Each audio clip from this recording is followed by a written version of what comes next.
Bonjour à vous mes très chers amis, je suis ravi de vous retrouver une nouvelle fois sur la chaîne Fatmir Football. L'Euro féminin a démarré, les premiers tours se sont joués, tous les matchs du premier tour se sont joués, il reste encore 2 tours avant de tirer le rideau sur la phase de groupe.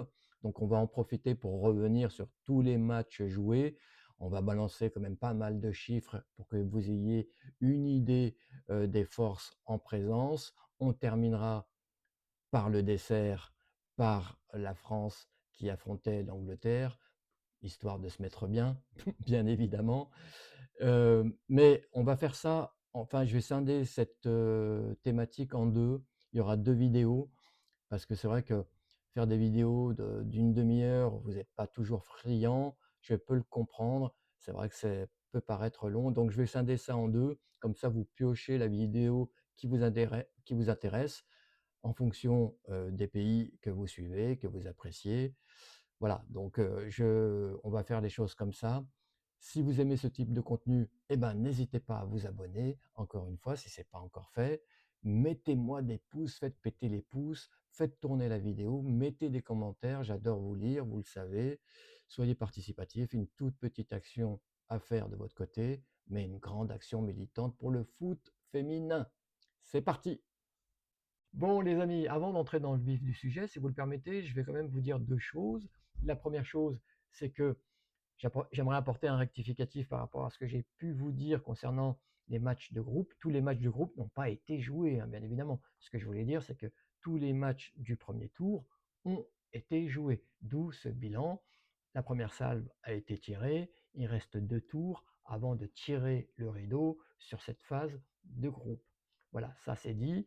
La deuxième chose, c'est que je vous invite bien évidemment à vous abonner si ce n'est pas encore fait, à mettre des pouces. Aussi, mettez-moi des commentaires, j'adore vous lire. Faites tourner également la vidéo, soyez participatifs. Ce n'est qu'un tout petit geste de votre côté, mais une grande action militante pour le foot féminin qui en a grandement besoin. Voilà, on va parler maintenant de foot, on va parler de ce tournoi, on va parler des premiers matchs, on va parler du hors-d'œuvre, de du premier jour de ce tournoi, avec le match d'ouverture entre le pays hôte, la Suisse, qui affrontait la Norvège, et puis on parlera dans un deuxième temps de l'Islande qui affrontait la Finlande. D'ailleurs, concernant ce premier jour, j'ai peur que le menu soit un peu indigeste, que le hors-d'œuvre soit un peu indigeste, avec 3 pays nordiques au menu, étant entendu que les pays nordiques ne pratiquent pas un football offensif, ne pratiquent pas un football champagne.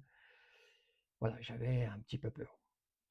Alors, concernant la Suisse contre la Norvège, cette équipe de Suisse, très jeune, mais guidée par une coach expérimentée qui a vraiment de l'expérience à revendre, qui connaît parfaitement le football féminin de très haut niveau pour avoir coaché quand même des sélections prestigieuses, le Brésil, les États-Unis, mais aussi la Suède. Donc c'est une coach. Je savais qu'elle allait sortir quelque chose de son chapeau et que la Suisse, de toute façon, voulait faire quelque chose en tant que pays organisateur. Et ça n'a pas manqué d'arriver. La Suisse m'a fait forte impression contre la Norvège. Cette équipe de Suisse, menée par quelques joueuses voilà, rompues au très haut niveau, comme Lia Walti, la joueuse d'Arsenal, mais qui joue très très peu pour ce club, ou encore Anna Knorgorcevic, j'essaie de le dire, mais c'est vrai que c'est un nom à coucher dehors. Excuse-moi Anna, mais en dehors de ces 2 joueuses, après on a vraiment des joueuses très jeunes, voilà, qui découvrent quasiment le très très haut niveau avec leur sélection. Mais la Suisse a failli créer la surprise. 7 tirs cadrés contre 3 simplement pour la Norvège. 55% de possession de balle contre 45 en face. Ça a été un match plaisant en plus, avec moins de 20 fautes sifflées. Et le premier but suisse a consacré cette domination et est arrivé logiquement par le biais de Nadine Rissen à la 28e minute. La Norvège a attendu la mi-temps pour se remettre la tête à l'endroit et a répondu donc à l'ouverture de ce score par l'éternel Ada Hegerberg qui ouvre son compteur but dans ce tournoi féminin. Et 4 minutes plus tard, donc le but de Ada c'était à la 54e, 58e minute, le but de Julia Stierli, un contre son camp malheureusement, qui permet à la Norvège de finalement gagner ce match. Mais ça a vraiment été très compliqué pour la Norvège. La Norvège, moi, je me pose la question parce qu'il y a quand même des stars dans cette équipe. On l'a vu avec Ada, mais elle est passée où, Caroline Graham Hansen? Ça remonte à combien de temps une prestation de haute volée de sa part? Une masterclass de la part de Graham Hansen, ça remonte à combien de temps? Alors, je me dis que forcément, Caroline Graham Hansen, c'est une joueuse qui est vraiment très impliquée avec le Barça, qui est très sollicitée par son club catalan, physiquement, mentalement. En plus, elle a été perturbée par les blessures cette année. Je ne pense pas qu'elle soit au top de sa forme. Je pense même qu'elle est plutôt cramée. Mais c'est vrai qu'on aimerait voir une grande Caroline Graham Hansen, qui est une joueuse incroyable quand elle est en pleine possession de ses moyens. Voilà ce qu'on pouvait dire sur ce match. Je voulais quand même aussi faire un clin d'œil à Leila Vandeler, la petite perle du centre de formation des OL Lyon. Voilà, elle a à peine 19 ans, cette joueuse. Et ça a été la petite surprise aussi de Pia Sundhage concernant la sélection suisse. Ensuite, on va parler donc très rapidement, quelques mots de ce match entre l'Islande qui affrontait la Finlande. Un duel vraiment très tendu, un duel serré, j'allais dire. Il suffit de voir les stats qui témoignent quand même euh, d'un match très très équilibré entre deux icebergs qui entrent en collision. Et c'est finalement la Finlande qui sort victorieux de cette rencontre en gagnant par la plus petite marge des scores, un but à zéro. La Finlande qui a quand même profité de l'expulsion d'une joueuse islandaise quasiment à l'heure de jeu pour asseoir une certaine domination. En tout cas, cette expulsion a grandement facilité les choses pour les Finlandaises qui ont su, et ça c'est à mettre à leur crédit, profiter de ce fait de jeu. Et on peut aussi retenir donc la buteuse Katarina Kosola, le talent dans cette équipe de Finlande qui marque donc son but. C'est une ailière, me semble-t-il. Je crois qu'elle joue parfois latérale. En tout cas, elle joue pour le club de Malmö. Voilà ce qu'on peut dire concernant ce deuxième match. Maintenant, on parle du match entre la Belgique et l'Italie, et bien malin celui qui aurait pu prédire l'issue concernant ce match. Finalement, c'est l'Italie qui gagne la rencontre, là aussi par la plus petite marge des scores, un but à zéro, par l'entremise d'Ariana Caruso, la milieu de terrain ex-Juventus qui a signé définitivement du côté du Bayern, joueuse vraiment très talentueuse.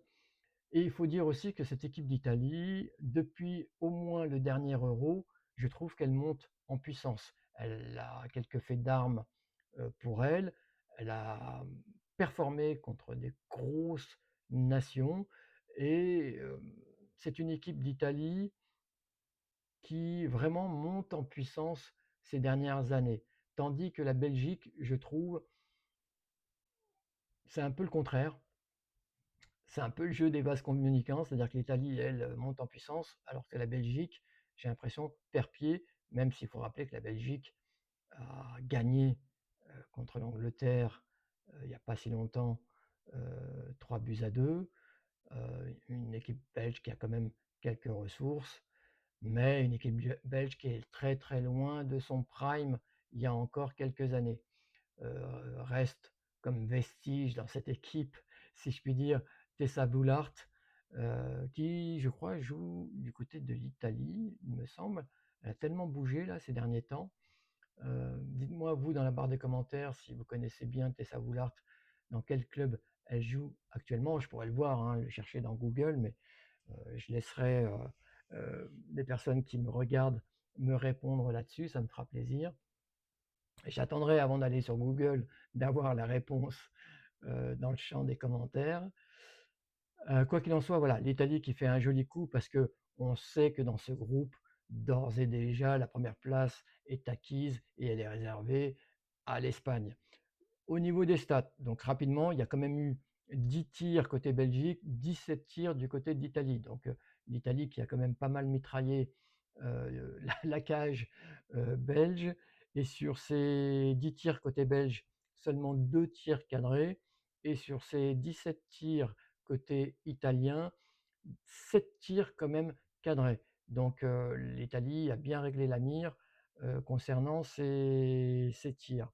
54 de possession de balle par contre côté Belgique, contre 46, 381 passes réussies côté belge, seulement 337 côté italien. Ce que ça veut dire, c'est qu'en fait les Belges avaient la possession de balle, mais la possession était quand même plutôt stérile. Les Italiennes, quand elles avaient le ballon, savaient très bien l'utiliser et aller directement à l'essentiel en jouant un jeu très vertical, qui a bien réussi donc à cette équipe italienne puisqu'elle sort victorieuse de cette rencontre. Et maintenant on en vient au Portugal-Espagne, un derby européen, le duel entre 2 pays de la péninsule ibérique, l'Espagne contre le Portugal, 2 nations qui se connaissent très très bien, et l'Espagne, voilà,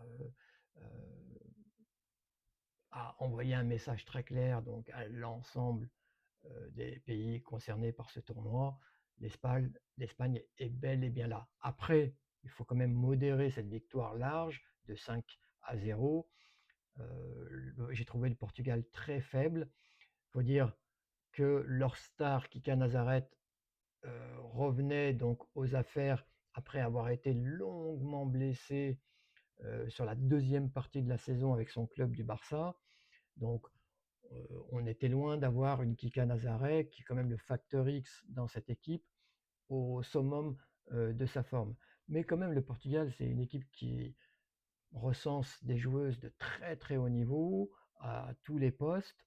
Et je m'attendais quand même à une autre prestation. Je trouvais que le Portugal montait en puissance ces dernières années. J'avais été épaté par leur parcours sur la phase de qualification pour la Coupe du Monde 2023. Mais je trouve que là, il n'y a pas de lendemain. Le Portugal stagne, voire régresse par rapport à cette montée en puissance sur ces dernières années. À voir ce que ça va donner sur le reste des matchs de cette phase de groupe. Mais là, sur ce match-là, le Portugal a été surclassé par une équipe d'Espagne qui maîtrise le sujet. En tant que parieur, j'adore ce type de match parce que vous avez la garantie que l'Espagne va gagner et vous avez la garantie que l'Espagne va mettre le paquet au niveau du score. Et ça n'a pas manqué sur ce match-là. Encore une fois, l'Espagne a gagné 5-0. Je vous donne les buteuses. Donc le doublé pour l'attaquante de poche Esther Gonzalez, qui joue à Gotham City, donc dans la ville de Batman. Euh, donc qui joue aux États-Unis. Vicky Lopez, la pépite du Barça. Alexa Putellas, l'éternel aussi ballon d'or dans cette équipe à la 41e minute. Et puis enfin, l'Espagne qui a terminé comme elle a commencé à la 93e minute, Martin Prioto, donc qui parachève le succès de cette équipe d'Espagne. L'Espagne a envoyé un message très clair à l'ensemble des nations. Il faudra compter quand même sur elle pour la suite des événements. L'Espagne a rendu une copie impeccable au niveau des stats. Donc 22 tirs à 7. Sur ces 22 tirs, 9 ont été cadrés. Euh, un tir simplement cadré pour le Portugal. 72% de possession de balle à 28%. Donc le Portugal n'a pas du tout existé. 592 passes. Donc là, on est sur des hauteurs tout à fait normales pour l'équipe d'Espagne en termes de passes réussies, contre 241 à peine pour le Portugal, et simplement 11 fautes à 5 dans cette partie. Peut-être que le Portugal, à défaut d'être technique, à défaut d'avoir le contrôle du ballon, aurait peut-être dû être un peu plus agressif. Voilà ce qu'on pouvait dire sur ce match-là. Vous reprendrez bien une coupe de pays nordiques. Allez, on va parler maintenant de Danemark contre la Suède. Donc encore une fois, 2 pays nordiques, qui s'affrontent sur ce premier tour. Je l'ai dit, hein, les pays nordiques ne sont pas connus pour, proposer du foot champagne. On en était loin dans ce match-là. 2 équipes, voilà, qui se sont, tenues tête. La rencontre a été, tendue là aussi. Il n'y a pas eu énormément de fautes, hein, 12 fautes du côté du Danemark contre 8 simplement, sur la Suède. C'est plutôt décent, mais c'était un match plutôt tendu, avec une Suède qui est quand même un peu plus habile, balle au pied, qui je pense a un peu plus de joueuses talentueuses dans son effectif. Donc 58% de possession de balle contre 42% pour le Danemark. Donc là, c'est une vraie domination. Après, au niveau des tirs cadrés, c'est kiff-kiff, hein, puisqu'on a 4 tirs cadrés de part et d'autre dans ce match. La Suède qui gagne un but à zéro par l'entremise de Philippa Angeldal, la milieu de terrain du Real de Madrid, à la 55e minute. Voilà, on ferme la boutique derrière. Merci, au revoir. Voilà ce qu'on pouvait dire sur ce match.